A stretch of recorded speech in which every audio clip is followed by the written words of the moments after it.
Well, John, all we do is talk about retirement in these conversations that you and I have together. It's boring, So isn't it? No, it's No, not. it's actually, I was Important. thinking just the other day, I want to retire one day. Nope. Not tomorrow.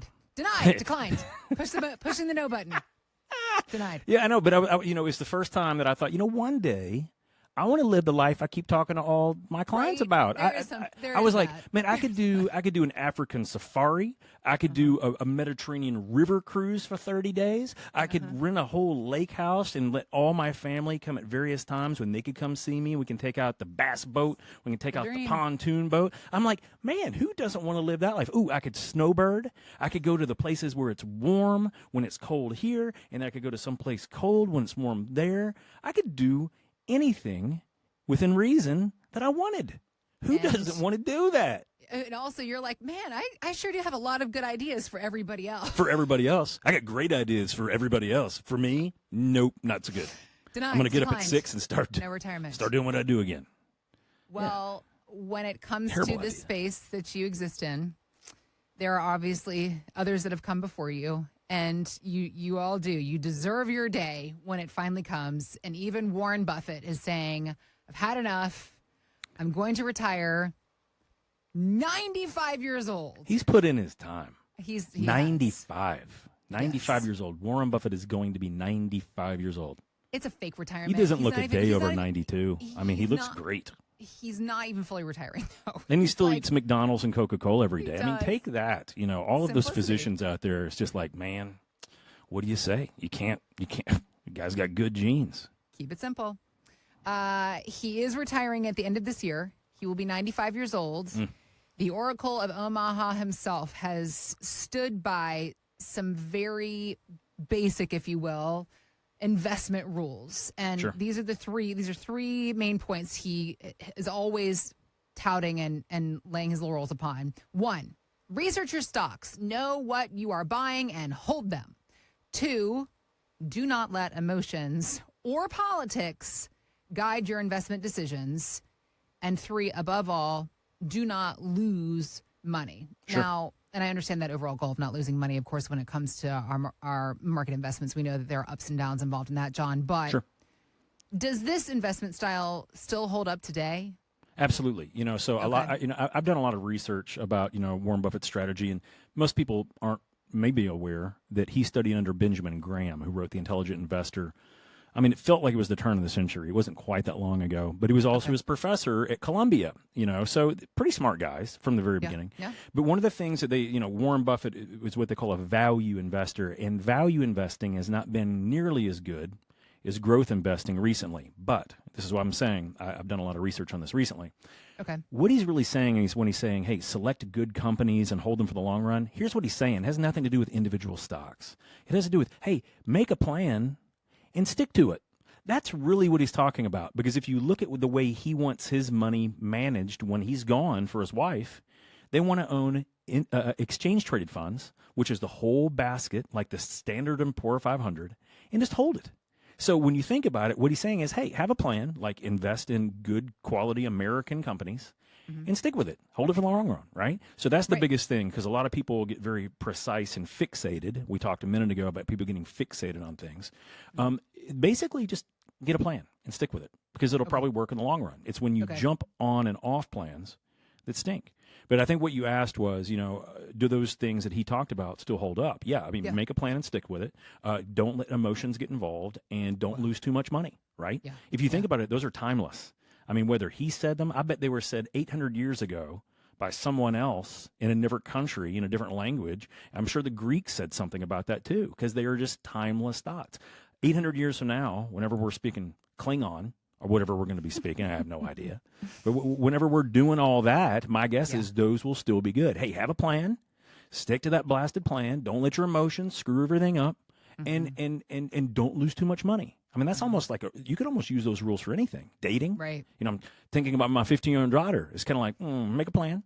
Stick to it. Don't date a bozo. I mean, that's what that basically means. Get your emotions out of it. I mean, you need some emotions, but don't get too emotional. Don't get too emotional. And don't lose too much money. Basically, don't let him rip you off. Don't pay for. Go Dutch. Go Dutch. But I think those are all pretty good. So, and if you really think about it, they weather the test of time. Now, what I would say is there's a lot of actionable things that you can do based on a lot of things that Buffett did as well. When he's talking about not losing money, I want to kind of focus on this one for a second. Okay. A lot of people have used that incorrectly by trying to push products. And I don't think that that's the right way to utilize that phrase, don't lose money. Basically, don't lose money you can't afford to lose, right? This is a perfect segue in why we in our office talk about bucketing, right? So most of us, if we think about it, we should have, if we're getting close to retirement, like between 3 and 5 years to retire, or we're already retired, we should be thinking about our money in the form of buckets.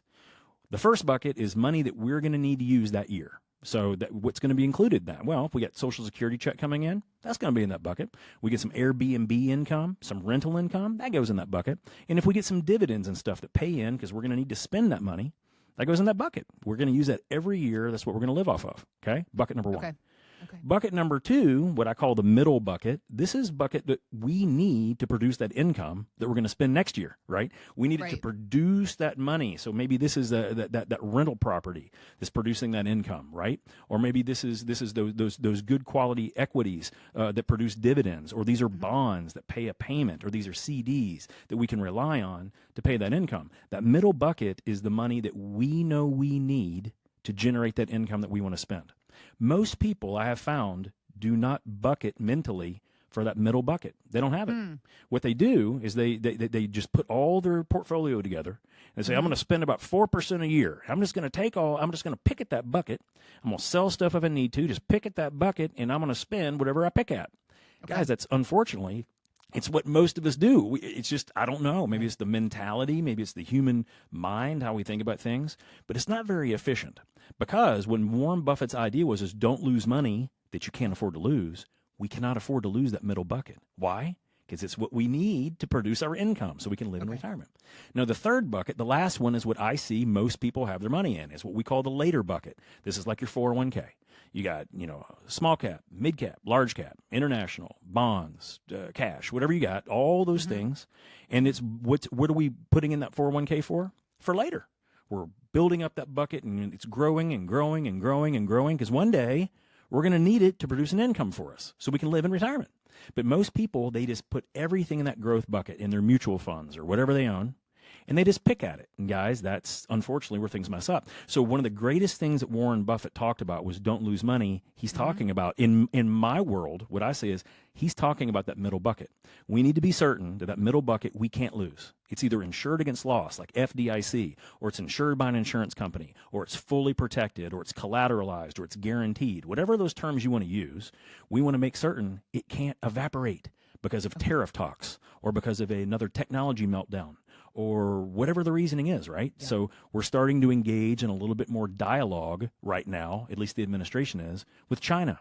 Some of it's good, some of it's not so good. And so when you think about that, could that potentially cause an effect to our economy? Maybe. Hopefully it won't be a bad effect, but it could. And we need to make sure that middle bucket can produce income no matter what happens with China or Russia or any of these things. We have no idea what the markets are going to do, but we need to know that we can't afford to lose money in the middle bucket. And if we just understand 3 buckets, some we have to spend this year, some we have to make sure we can't lose so it can give us income later, and the other one, the last bucket, the later bucket, is for growth. If we just use those, and this is a kind of a Buffett comment, a Buffett commentary, if we do it that way, we will have a very successful retirement as long as our math works out. Understanding how to bucket your savings and investments, it seems it is a simple concept, but it's not necessarily easy to figure out on your own. So if you want to start this conversation with John and his team, we encourage you to do so. Visit us at retirementsolutionshow.com. We also have links posted in the show notes. Thinking about all the points you were just making and understanding how we don't want to lose money, but in a world that we're living in where we're living 20, 30, 40 years in retirement, we do have to have some market investments. So we've got to find a way to grow the money through our retirement years. But still, we've got volatility. We've got new asset classes creeping in, like crypto. AI is going to continue to drive all kinds of new things in the future, John. Absolutely. How can a retiree balance traditional wisdom, like what Mr. Buffett says, with modern opportunities. Yeah. So I think there's a difference between diversification and speculation. So, Okay. when it comes down to a lot of like crypto stuff and AI, a lot of Yeah. it just isn't, proven yet. So there's a Right. difference. Don't say, hey, here's about 80 crazy ideas out there. I'm just going to throw a little bit of money at all of them. That may not be all that great. So, again, if we understand our buckets and we know that the money that we can't afford to lose, we won't lose. We can take a little bit of risk. We can choose to. And again, up to our risk tolerance, right? But I think that there are some really great technology companies that can do some really awesome stuff in the future. And if you look at what some of these companies may be able to do, could they easily double or triple or even 10 times your money over a period of time?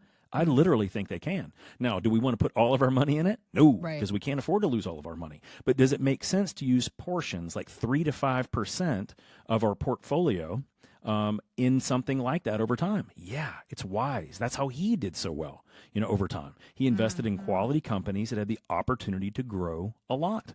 And that's exactly what we want to do. We just want to make sure, again, when it comes to market-based investments, they go up and they go down, all of them. Nothing only goes up, and very few things only go down unless they go bankrupt. But most of those things we can have in our portfolio. We just have to be wise about which bucket we put it in. Okay. Understanding how to add layers of protection to that money that you can't afford to lose, thinking about your income streams while also embracing modern opportunities.